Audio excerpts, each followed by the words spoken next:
Good morning, everyone. Nicky Hawkins here, West Ham Fan TV, the morning after the game before. Now, I'm doing my dad duties, so I'm in the car right now. I'm just about to go and watch my boy play football, pre-season friendlies, just before they get out of the season. So, good luck to Whitford Town.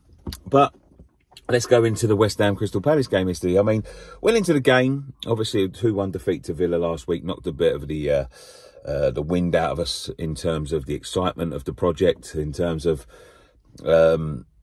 getting off to a good start with a new manager. Now, it could have been a little bit different if Thomas Souček had scored that goal. Now, we went into the game yesterday, and I thought, and this is the God's honest truth, and listen, the haters will tell you otherwise, but I thought we was good value for the win. We controlled the game from start to finish. We barely give Crystal Palace a sniff. The only thing I would say, in the first half, we had a couple of incidents where we created our own problems. Obviously, you had the chance from Eze, which hit the bar, but before that there was a couple of opportunities that we gave them. They didn't carve them themselves, and I always thought that was going to be the problem with this side, why they're getting used to it, why they're getting bedded in. You see it last week as well, misplaced passes, a little bit of getting caught out of position. They're learning a new system. Now, when we went into the game, we went into there with the same lineup that we went in against Aston Villa, which I thought was a mistake. But although I thought it was a mistake, there's obviously reasons for it, yeah? So there's no Wan-Bissaka, there's no Fulkrug from the start, there's no Somerville, who didn't come on at all yesterday. Alvarez was on the bench, which I think will be a big plus. There were still rumours that he was going to be out until after the transfer window, the international break, which didn't come to fruition because he came on yesterday. But we went in there with the same side as we lined up against Aston Villa with. Now, although it wasn't spectacular and we did concede a few chances, we controlled the game. You know, in terms of the passing, in terms of keeping the ball. The thing that I was most impressed by yesterday was the fight to go and get the ball back. You know, there was times when we gave away the ball. Paquetá was one of the main culprits, but every time he gave that ball away, he was fighting to get that game back. We barely give Crystal Palace a sniff of the ball, yeah. And then first half, although that was all true, we were struggling to create chances. You know, Mikel Antonio was struggling up front. I think Soufal was struggling a little bit on the left, although Eze didn't have much. I must say this throughout the whole game, before I get onto the goals and stuff, Max Kilman was absolutely rock solid yesterday. Although he did give the ball away a few times, but defensively, absolute rocking defence. He's going to be some player. I think he's going to end up being one of our cult heroes. I thought he was brilliant. I thought Mavropanos was brilliant as well. There was a couple that was drifting in and out of the game. I thought Bowen was one of them, who I turned around and said at half-time, you know, I'll probably hook him. But second half came, and it was all the same. It was a scrappy game in terms of, like, there wasn't a lot of opportunities. Again, we gave everything that Crystal Palace, the chances they made, we gave them the opportunities. We gave it to them by giving a ball away in silly places. Then all of a sudden, we got that scrappy goal. Fulkrug come on. He was causing havoc in the box. Wan-Bissaka come on, who I thought was absolutely excellent. You know, I think he's going to have a good future at this club.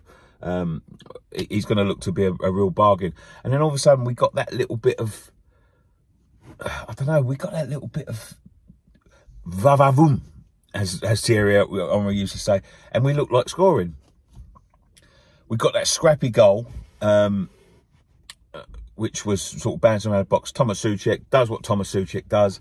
Arrives in the box, slots it past him. Although I thought he was awful last week and he should have scored that chance, that was a typical Thomas Souček goal. That's what Thomas Souček is very, very good at, and he's been very, very good at for the last 3 or 4 years. Gets that goal. From there, we're in control, in total control. And then that's when you started to see this sort of like new confidence. We're breaking with intent. Listen, could we have scored a couple more goals? Yes. Fulkrug missed a couple of chances. One to get at the keeper and one to get wide inexplicably, really. But by that time, it was already gone. The game was already over. We wasn't going to get...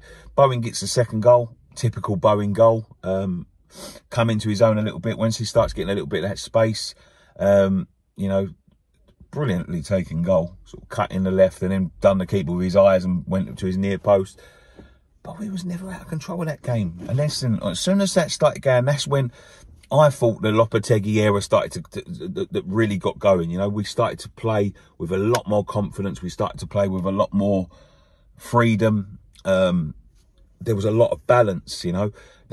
But defensively, you can see that they've been working defensively. And I think that was a good thing to do, was work on that defensive work, because that's where we've been having problems. And you see it against Villa last week. That's where we've been having problems. Giving the ball away in silly areas, and not defending properly, getting caught out of position.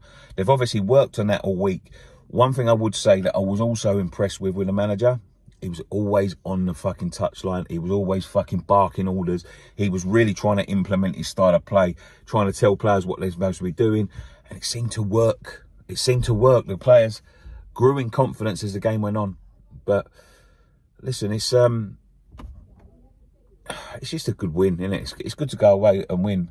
And look, I tweeted this morning, you know, be careful what you wish for. I know a couple of people have jumped on it and, oh, look, this guy don't stop talking about David Moyes. Even listen, I respect David Moyes, yeah, but for the past, and that's a more personal message to people that I spoke to in the media, you know, shows that I've been on in the summer.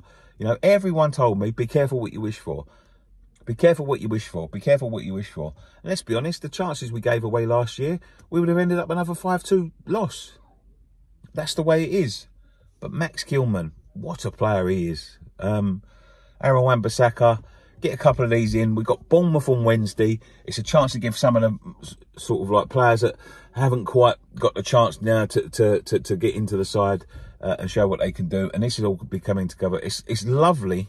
It's lovely just to have a bench where you feel to yourself, we can change this now. You know, we're not stuck. You know, there was a plan A and a plan B. You know, we're not stuck with what we've got and there's nothing else. Like if that doesn't work, we're not stuck with that, you know. And there was players on the bench that could, you know, there was players that didn't come on. Some of them didn't come on. I think he had that little sort of like knock in midweek, and I think that he,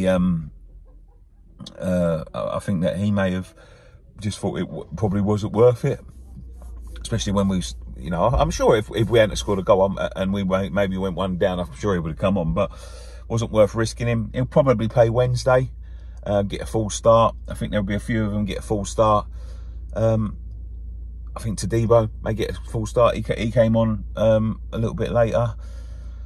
And listen, this is the new era. The new era has begun. So I'm very much looking forward to it. I'm not having a dig at anyone. I'm not having a dig at David Moyes. But even last week with the Aston Villa game, after the game, you know, it was on TV. And the broadcaster finished the broadcast by saying, be careful what you wish for. Well, this is what we wish for. You know, wins against teams like Crystal Palace and not conceded 5 goals. So, listen, I'm over the moon. It's not going to get easier in the Premier League because we've got Manchester City next week. But we're at home. We're full of confidence. You never know. Another defensive display like that from the boys. You never know what we could do. But there we go. What do you think? Leave your comments in the comment section down below. Go and check out some of the fan cams. We've still got audio issues, man. If anyone's out there and they can tell us how to back up this audio, because we keep on getting these sort of like drops in audio.